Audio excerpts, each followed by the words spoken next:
welcome to Everyday Economics, where we turn boring economics theories into real-life stories.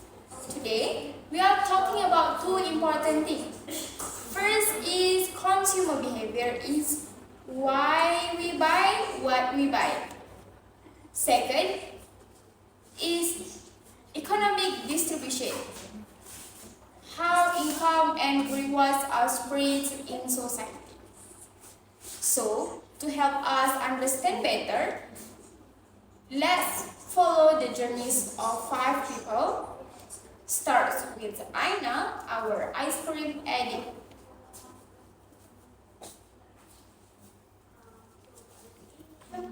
Thank you, Farah, for inviting me. Most welcome.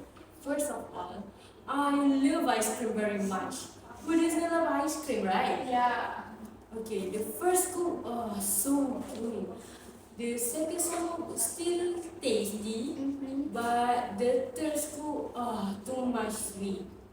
That's what we call diminishing marginal utility, right? The more I consume, the less satisfaction I get. And you don't have unlimited money either, right? Exactly. I only have 50 ringgit per day. So I need to spend wisely to get the most satisfaction. That's why economic call consumer equilibrium. Sometimes I skip my dessert to afford a proper lunch. Gotta prioritize. But it was smart move. That's a perfect example of how consumers make choice under budget constraints. Thank you, Aina, for come join us. That's all, and we go to Nazra as a owner's cafe. I run a small ice cream cafe and I want to pay my staff fairly, but I have to cover rent, electricity, and loan interest, and still make a profit. In a perfectly competitive labor market, wages are determined by supply and demand. When many people apply for the same jobs, wages are tend to go down. Finding the wage equilibrium is tough. Too low, staff are empty. Too high, I can survive. And don't forget, my total income needs to cover not just wages, but also rent to my landlord, interest on business loans, and of course, I hope to earn some profit. Ideally, more than just normal profit.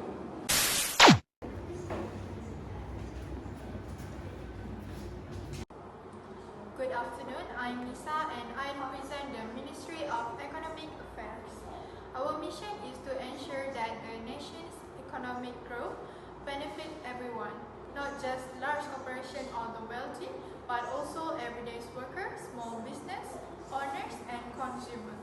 A balanced and fair economy is the foundation of a strong and united society.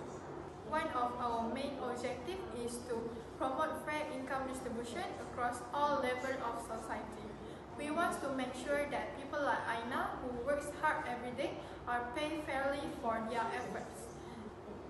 That's why we have a minimum wage laws to protect the rights of the worker and ensure they receive a decent living and reduce income inequality. No one should have to struggle just to afford basic needs after a full day works. We also recognize the challenge faced by small business like Nazra, who runs a local cafe.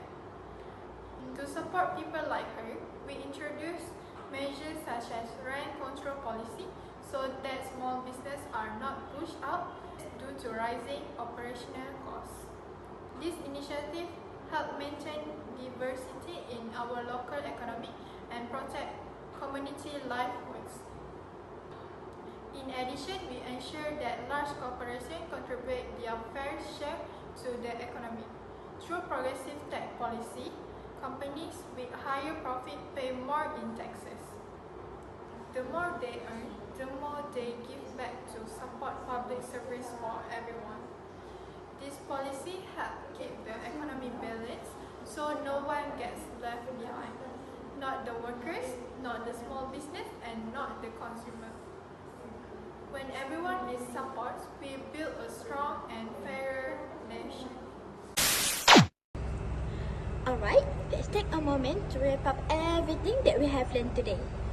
Each of the speakers has given us a piece of the puzzle to help us understand how the economy works in our daily life.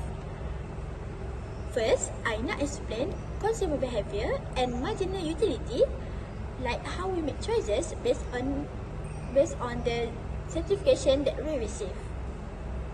Then, Naza showed us how businesses try to manage their wages, costs and profits. After that, Nisa explained how government step in with policies to make sure that the economy is fair for everyone. Together, all of these ideas fall under the topic of economic distribution, which is about how profits and resources are shared to benefit the society.